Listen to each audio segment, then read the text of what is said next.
Welcome to ST all-round. आज है 25 अप्रैल 2022 और 25 अप्रैल 2022 के जितने भी इम्पोर्टेंट करंट अफेयर्स हैं सभी को हम डिस्कस करेंगे।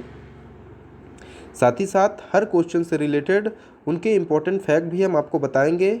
तो दोस्तों वीडियो को एंड तक ध्यान से ज़रूर देखिएगा और साथ ही साथ लास्ट में हम आपको एक इम्पोर्टेंट प्रश्न भी देंगे जिसका आंसर आपको कमेंट बॉक्स में करना है।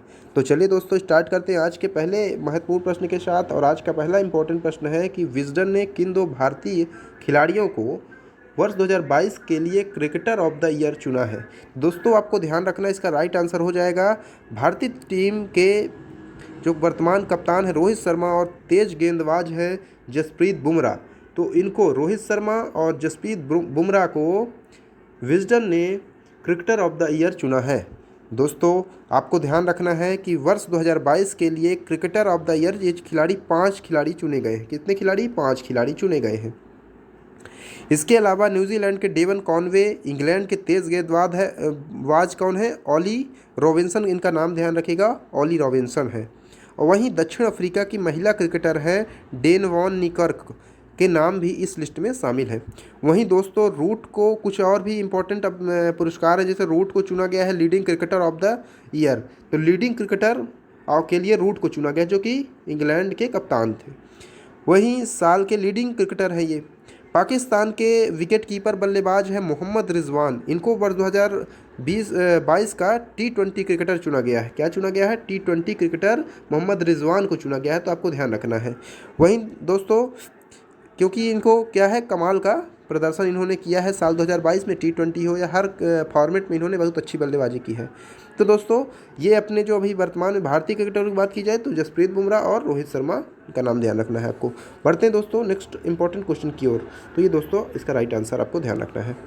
दूसरा इंपॉर्टेंट प्रश्न है कि सैन्य अभियान के नए महानिदेशक DGMA कौन बने हैं। दोस्तों इसका राइट आंसर आपको ध्यान रखना है। Option number C Manoj Kumar Katiyar साहब क्या बने हैं दोस्तों? तो मनोज कटियार बने हैं सैन्य अभियान के नए महानिदेशक। ठीक है दोस्तों, तो ये आपको ध्यान रखना है। वहीं मनोज कुमार की अगर हम बात करें जो महानिदेशक है DGMA, तो DGMA की फुल फॉर्म क्या होती है दोस्तों? इसको आपको ध्यान रखना है। DGMA की जो फुल फॉर्म है तो director general of military operations. तो ये DGMA का फुल फॉर्म भी आपको ध्यान रखना है। ठीक है दोस्तों बात आई कुछ प्रमुख नियुक्ति की। आइए इंपॉर्टेंट नियुक्तियां आपको हम बता देते हैं। जैसे कि भारतीय अंतरिक्ष अनुसंधान संगठन इसरो के नए अध्यक्ष कौन बने दोस्तों? तो इनका नाम आपको ध्यान रखना है। इनका क्या नाम है? भारतीय जो इसरो के प्रमुख अध्यक्ष बने हैं तो S सोमनाथ नाम है इनका, S सोमनाथ इनका नाम आपको याद रखना है। इसके पहले कौन थे? तो इसके पहले के सिवान थे। थल सेना के उत्तरी कमान के नए कमांडिंग इन चीफ कौन बने हैं? तो ये बने हैं उपेंद्र द्विवेदी जी, इनका नाम भी आपको अच्छी तरीके से ध्यान रखना है। वहीं रक्षा खुफिया एजेंसी अर्थात डिफेंस इंटेलिजेंस एजेंसी के नए प्रमुख कौन नियुक्त हुए हैं? तो GAV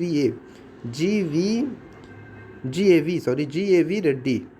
ठीक है, GAV रेड्डी को ध्यान रखना है। भारत के नए मुख्य आर्थिक सलाहकार अर्थात चीफ इकोनॉमिक एडवाइज़र कौन बने हैं? तो दोस्तों इनका नाम भी ध्यान रखना है, डॉक्टर V अनंत नागेश्वरन बने हैं। V अनंत नागेश्वरन जी बने हैं कौन? मुख्य आर्थिक सलाहकार। दोस्तों आगे बढ़ते हैं अगले इंपॉर्टेंट प्रश्न की ओर। अगला इंपॉर्टेंट क्वेश्चन है दोस्तों कि दुनिया की सबसे बड़ी इलेक्ट्रिक 3 व्हीलर फैक्ट्री कहाँ स्थापित की जाएगी। दोस्तों इसका राइट आंसर हो जाएगा तेलंगाना, जो कि भारत में है। तेलंगाना में दोस्तों इलेक्ट्रिक 3 व्हीलर फैक्ट्री स्थापित की जाएगी जो कि दुनिया की सबसे बड़ी होगी, लार्जेस्ट होगी ये। तो आइए दोस्तों कुछ इसके इंपॉर्टेंट बिंदु आपको बता देते हैं। जैसे संयुक्त राज्य अमेरिका की कैलिफोर्निया में स्थित बिलिट इलेक्ट्रिक इंक कंपनी के द्वारा भारत के तेलंगाना राज्य में दुनिया की सबसे बड़ी 3 व्हीलर फैक्ट्री स्थापित की जाएगी। तो ध्यान रखना तेलंगाना में। यह फैक्ट्री दोस्तों 2 चरणों में 200 एकड़ के क्षेत्र में स्थापित की जाएगी और इस फैक्ट्री में प्रतिवर्ष 18,000 इलेक्ट्रिक वाहन के उत्पादन की क्षमता के साथ 13.5 एकड़ का पहला चरण 2023 में शुरू हो गया है। ठीक है, हो जाएगा 2023 में। और 2,40,000 इलेक्ट्रिक वाहन प्रतिवर्ष उत्पादन क्षमता के साथ 200 एकड़ की बड़ी सुविधा को वर्ष 2024 में शुरू किया जाएगा। तो ये आपको पॉइंट नोट करने हैं। ठीक है दोस्तों, आगे बढ़ते हैं इंपॉर्टेंट क्वेश्चन की ओर। और अगला इंपॉर्टेंट है दोस्तों आइवरी कोस्ट के प्रधानमंत्री कौन बने हैं। तो आपको ध्यान रखना है, इसका भी राइट आंसर हो जाएगा ऑप्शन नंबर ए पैट्रिक अची। दोस्तों पैट्रिक अची आइवरी कोस्ट के नए प्रधानमंत्री बने, फिर से दोबारा प्रधानमंत्री बने हैं, आपको ये ध्यान रखना है। वहीं बात आई दोस्तों आइवरी कोस्ट की। आइवरी कोस्ट के बारे में आइए हम आपको कुछ महत्वपूर्ण बिंदु बताते हैं। जैसे आइवरी कोस्ट जो है दोस्तों, तो कोटे डी आइवर के नाम से भी जाना जाता है। कोटे डी आइवर आपको ध्यान रखना है, कोटे डी आइवर इसका नाम ये भी है। और आइवरी कोस्ट पश्चिम अफ्रीका के दक्षिणी तट पर स्थित एक देश है और आइवरी कोस्ट की राजधानी है यामोसुक्रो। यामोसुक्रो यहाँ की राजधानी आपको ध्यान रखना है, तो यामोसुक्रो है। और आइवरी कोस्ट की मुद्रा जो है तो अफ्रीकी फ्रैंक है और आइवरी कोस्ट के राष्ट्रपति अलासेन ouattara है और प्रधानमंत्री को आपने जान ही लिया है, पैट्रिक अची है। ठीक है दोस्तों, आगे बढ़ते हैं इंपॉर्टेंट क्वेश्चन की ओर। अगला इंपॉर्टेंट क्वेश्चन है कि हाल ही में नीति आयोग के उपाध्यक्ष पद से इस्तीफा दे दिया है, तो किसने दिया है दोस्तों इस्तीफा?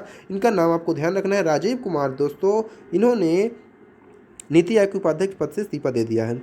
उपाध्यक्ष पद से इस्तीफा देने उनकी जगह अब नए अर्थशास्त्री हैं दोस्तों, इनका नाम आपको ध्यान रखना है, सुमन बेरी। नीति आयोग के अगले उपाध्यक्ष बनाए जा सकते हैं, ये क्लास लगाई जा रही हैं। राजीव कुमार नीति आयोग के दूसरे उपाध्यक्ष थे। 2014 में पहली बार सत्ता में आने के बाद मोदी सरकार ने ही योजना आयोग का नाम बदला था और नीति आयोग लेके आए थे। तो उसके बाद अरविंद पनगड़िया जो थे तो नीति आयोग के पहले उपाध्यक्ष थे और उसके बाद ये राजीव बने थे। बता दें आपको ये भी ध्यान रखना है कि नीति आयोग के उपाध्यक्ष कौन होता है, तो प्रधानमंत्री होते हैं।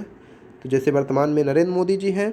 और जो सीईओ कौन है, तो अमिताभ कांत, आपको इनका नाम भी ध्यान रखना है। अमिताभ कांत कौन है? सीईओ, चीफ एग्जीक्यूटिव ऑफिसर है इसके। तो दोस्तों ये आपको ध्यान रखना है। वहीं दोस्तों कुछ अगर हम आपको जैसे ब्रांड एम्बेसडर बता देते हैं, जैसे आपको ब्रांड एम्बेसडर ध्यान रखना है। चलिए क्वेश्चन से रिलेटेड तो नहीं, फिर भी हम आपको कुछ इंपॉर्टेंट फैक्ट भी हट के बताते हैं क्वेश्चन से। जैसे अतुल्य भारत के जो वर्तमान ब्रांड एम्बेसडर है दोस्तों, तो वो पीएम नरेंद्र मोदी जी हैं। और A23 गेमिंग के ऐप के हैं शाहरुख खान। गुड डॉट के नीरज चोपड़ा। कोविड-19 टीका सोनू सूद। और एनडिस टीवी के हैं ऋषभ पंत। और बाटा के हैं दिशा पाटनी, आपको ध्यान रखना है, दिशा पाटनी बाटा की हैं। और बेटी बचाओ बेटी पढ़ाओ की अवनी लखेरा, तो इनका नाम आपको ध्यान रखना है। आगे बढ़े दोस्तों, इंपॉर्टेंट क्वेश्चन है 6वां, हाल ही में आईसीसी का नया महाप्रबंधक किसे नियुक्त किया गया है? तो दोस्तों इसका नाम है option number C, Wasim Khan. Wasim Khan को आपको ध्यान रखना दोस्तों। और वसीम खान जो है तो कौन बन गए हैं दोस्तों? आईसीसी का महाप्रबंधक नियुक्त किया गया है। अंतर्राष्ट्रीय क्रिकेट परिषद ने शुक्रवार को पुष्टि की है। पाकिस्तान के पूर्व क्रिकेटर हैं वसीम खान और क्रिकेटर का प्रबंध नियुक्त किया गया और वह अगले महीने अपना पद संभालेंगे, तो ये आपको ध्यान रखना है। ठीक है दोस्तों, आपको कुछ महत्वपूर्ण नियुक्तियां बता दें। जैसे दोस्तों वर्तमान में ही कई अपने देश में जैसे चुनाव हुए हैं, तो एक आध कुछ मुख्यमंत्री को हम आपको बताते हैं। जैसे कि आपको ध्यान रखना है कि पंजाब के मुख्यमंत्री, दोस्तों पंजाब के मुख्यमंत्री जो बने हैं तो उनका नाम है भगवंत मान। क्या नाम है दोस्तों? भगवंत मान, इनका नाम आपको ध्यान रखना है। वहीं दोस्तों यूपीएससी के अध्यक्ष बने हैं हाल ही में, इनका नाम मनोज सोनी है। हंगरी की पहली महिला राष्ट्रपति कौन बनी है दोस्तों? तो कैटलिन नोवाक है। इसरो के नए अध्यक्ष अभी हमने आपको ऊपर ही बताया है एस सोमनाथ। और नए थल सेना के प्रमुख मनोज पांडे बन गए हैं। और भारत के नए मुख्य आर्थिक सलाहकार वी अनंत नागेश्वरन। और जो पाकिस्तान सुप्रीम कोर्ट पहली महिला जज है तो इनका नाम क्या है? आयशा नाम आपको ध्यान रखना है, आयशा मलिक है। आगे बढ़े दोस्तों 7वें की ओर। 7वां इंपॉर्टेंट प्रश्न है कि हाल ही में एशियाई कुश्ती चैंपियनशिप में अंशु मलिक और राधिका ने कौन सा मेडल जीता है? दोस्तों इसका राइट आंसर आपको ध्यान रखना, option number C, silver medal जीता है। अंशु मलिक और राधिका जी ने क्या जीता है? Silver medal. भारतीय पहलवान अंशु मलिक और राधिका ने शुक्रवार को एशियाई कुश्ती चैंपियनशिप 2022 में अपने 57 किलोग्राम और 65 किलोग्राम वर्ग में सिल्वर मेडल जीता है। और इसके अलावा मनीषा ने 62 किलो जो मनीषा है वो 62 किलो वर्ग में ब्रॉन्ज मेडल जीता है, तो ये भी आपको ध्यान रखना है। ठीक है दोस्तों आइए कुछ प्रमुख खेल पुरस्कारों के बारे में आपको बता देते हैं। जैसे सैयद मुश्ताक ट्रॉफी 2021-22 में जो हुई थी, तो ये कहाँ हुई थी? ये तमिलनाडु में हुई। कहाँ हुई है? तमिलनाडु में हुई है। विजय हजारे ट्रॉफी की बात करें 2021-22 की, 2021 और 2022 की, तो ये हिमाचल प्रदेश में कहाँ है दोस्तों? तो हिमाचल प्रदेश में है। और अंडर 19 एशिया कप 2022 भारत ने जीता था। 21 को ध्यान रखना है। फार्मूला 1 वर्ल्ड चैंपियन मैक्स वर्स्टप्पन बने हैं। हॉकी जूनियर विश्व कप 2022 दोस्तों अर्जेंटीना।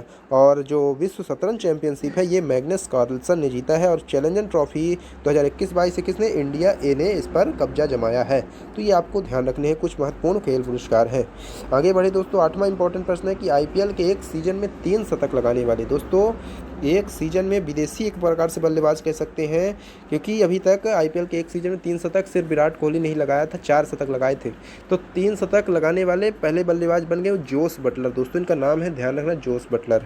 जोस बटलर दोस्तों राजस्थान रॉयल्स के सलामी बल्लेबाज हैं। इन्होंने 65 गेंदों में 116 रनों की शानदार पारी खेली है और इसी के साथ ही वो कितने मतलब तीसरा शतक सीजन के बनाने वाले बन गए हैं और जोस बटलर 2022 में तीसरा शतक है।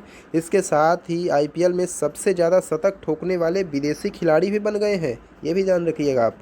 और आईपीएल इतिहास के एक सीज़न में तीसरा शतक ठोकने वाले पहले बल्लेबाज बन गए। तो ये दोस्तों इंपॉर्टेंट पॉइंट आपको ध्यान रखना है। दोस्तों बढ़ते हैं अगले इंपॉर्टेंट प्रश्न की ओर, लेकिन उससे पहले दोस्तों बात आई आईपीएल की। तो आइए आईपीएल के बारे में कुछ आपको महत्वपूर्ण बिंदु हम आपको बता देते हैं। जैसे आईपीएल की शुरुआत कब हुई थी?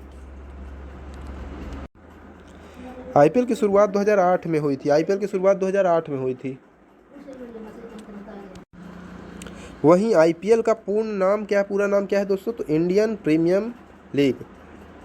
ठीक, इनक्रेडिबल प्रीमियम लीग मत कह दीजिएगा, इंडियन प्रीमियम लीग इसका नाम ध्यान रखिएगा आप लोग। आईपीएल का पहला संस्करण किस वर्ष आयोजित किया गया? तो 2008 में हमने पहले ही बता दिया है।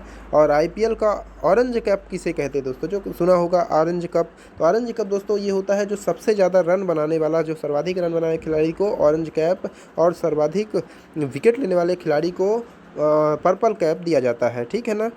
वहीं सबसे ज़्यादा बार आईपीएल का खिताब किस टीम ने जीता है? तो मुंबई इंडियंस ने कितनी बार जीता है? तो ये 5 बार इसने खिताब पर कब्जा जमाया। उसके बाद दूसरे नंबर पर आते हैं चेन्नई सुपर किंग जिसने 4 बार जीता है और फिर कोलकाता नाइट राइडर जिसने 3 बार कब्जा जमाया है। तो आपको ये ध्यान रखनी है। वहीं सबसे ज़्यादा बार आईपीएल खिताब ने बता दिया। वर्ष 2008 में आईपीएल का पहला जो खिताब जीता था किसने जीता था? तो ये जीता था राजस्थान रॉयल्स ने ही जीता है। राजस्थान अभी तक एक ही बार खिताब जीत चुकी है, वो भी 2008 में पहले संस्करण में ही जीती थी। आगे बढ़े दोस्तों, अगला इंपॉर्टेंट प्रश्न क्या है? अगला इंपॉर्टेंट प्रश्न है दोस्तों, कुछ और इंपॉर्टेंट प्रश्न आइए आपको बता देते हैं। तो शॉर्टली हैं लेकिन आपको ध्यान रखने क्योंकि ये भी बहुत इंपॉर्टेंट है। जैसे हाल ही में सुप्रीम कोर्ट ने दिल्ली देहरादून कॉरिडोर परियोजना के लिए विशेषज्ञ समिति का अध्यक्ष किसे नियुक्त किया है? तो दोस्तों इसका राइट आंसर हो जाएगा चंद्र प्रकाश गोयल जी को। किसको? तो चंद्र प्रकाश गोयल जी दोस्तों। तो सुप्रीम कोर्ट ने दिल्ली देहरादून कॉरिडोर परियोजना के लिए विशेषज्ञ समिति का अध्यक्ष नियुक्त किया गया है। वहीं हाल ही में अगले इंपॉर्टेंट क्वेश्चन की ओर बढ़ते हैं दोस्तों। हाल ही में क्या है दोस्तों कि हाल ही में किस देश ने दुनिया की सबसे शक्तिशाली परमाणु मिसाइल का सफल परीक्षण किया है? तो दोस्तों आपको ध्यान रखना है कि रूस ने सबसे शक्तिशाली, और इसका नाम क्या है दोस्तों? तो इसका नाम सरमत, आपको ध्यान रखना, सरमत इसका नाम है। और सरमत दुनिया की सबसे शक्तिशाली परमाणु मिसाइल है और इसका परीक्षण किया है रूस ने। रूस ने खास तौर पर सभी देशों को चेतावनी दे दी है कि कोई भी रूस पर आक्रमण करने से पहले 2 बार सोचेगा। तो इस प्रकार से उसने इसके बारे में अच्छा खासा बताया भी है। तो अगले क्वेश्चन की ओर बढ़ते हैं। अगला इंपॉर्टेंट क्वेश्चन है दोस्तों कि हाल ही में विश्व पुस्तक और कॉपीराइट दिवस कब मनाया गया? तो दोस्तों आपको ध्यान रखना है, विश्व पुस्तक और कॉपीराइट दिवस मनाया गया है 23 अप्रैल। कब मनाया गया है दोस्तों? तो 23 अप्रैल को मनाया गया है। ठीक है फ्रेंड्स, तो आपको ध्यान रखना है 23 अप्रैल क्या मनाया गया है? तो विश्व पुस्तक और कॉपीराइट दिवस। आगे बढ़े, इंपॉर्टेंट क्वेश्चन क्या है दोस्तों कि हाल ही में भारत के बच्चों के राज्य पर देश की पहली रिपोर्ट तैयार कौन करेगा? दोस्तों इसका राइट आंसर होगा नीति आयोग और यूनिसेफ। नीति आयोग दोस्तों, आपको नीति आयोग के बारे में पता ही है, ये योजना आयोग के बाद हटा करके नरेंद्र मोदी की जब सरकार आई 2014, उसके बाद इसको लागू किया गया नीति आयोग को। दोस्तों आपको ध्यान रखना है, नीति आयोग के जो अध्यक्ष होते हैं तो जो प्रधानमंत्री होता है वही नीति आयोग का अध्यक्ष होता है। उपाध्यक्ष के हमने अभी बताया है कि राजीव कुमार ने इस्तीफा दे दिया है। और जो सीईओ होते हैं, तो सीईओ वर्तमान में सीईओ कौन है? तो सीईओ वर्तमान में है अमिताभ कांत। आपको ये ध्यान रखना है। अच्छा, एक चीज़ और आपको ध्यान रखना है कि सबसे पहले उपाध्यक्ष कौन थे? तो सबसे पहले उपाध्यक्ष थे अरविंद पनगड़िया साहब। तो आपको ये नीति आयोग के बारे में कुछ इंपॉर्टेंट जानकारियाँ ध्यान रखनी है। ठीक दोस्तों, जो कि योजना आयोग को हटाया गया था। योजना आयोग की अगर हम बात करें तो योजना आयोग 1950 में इसका गठन किया गया था। ठीक है दोस्तों, तो आगे बढ़ते हैं अगले इंपॉर्टेंट, तो यहीं तक थे प्रश्न दोस्तों। अब बढ़ते हैं आज के क्वेश्चन ऑफ द डे की ओर। और आज का important question of the day है दोस्तों, क्या है? प्रतिवर्ष पृथ्वी दिवस कब मनाया जाता है? दोस्तों आपको इसका आंसर कमेंट बॉक्स में करना है और मैं इसका आंसर कल के वीडियो में आपको बताऊंगा। तो दोस्तों अगर आपको वीडियो पसंद आ रही हो तो प्लीज़ लाइक, शेयर और सब्सक्राइब ज़रूर कर लीजिए हमारे चैनल को। साथ ही साथ वीडियो को लाइक करिए, शेयर कीजिए जितना हो सके दोस्तों, लोगों को बताइए। दोस्तों करंट अफेयर्स की बहुत अच्छी क्लास लगाई जा रही है जो कि यहाँ से कई सारे इंपॉर्टेंट प्रश्न के साथ साथ इंपॉर्टेंट फैक्ट भी बताए जाते हैं दोस्तों। तो दोस्तों आपको वीडियो कैसा लगा कमेंट करके ज़रूर बताइएगा, और हाँ इसका आंसर आप ज़रूर दीजिएगा। चलिए दोस्तों मिलते हैं कल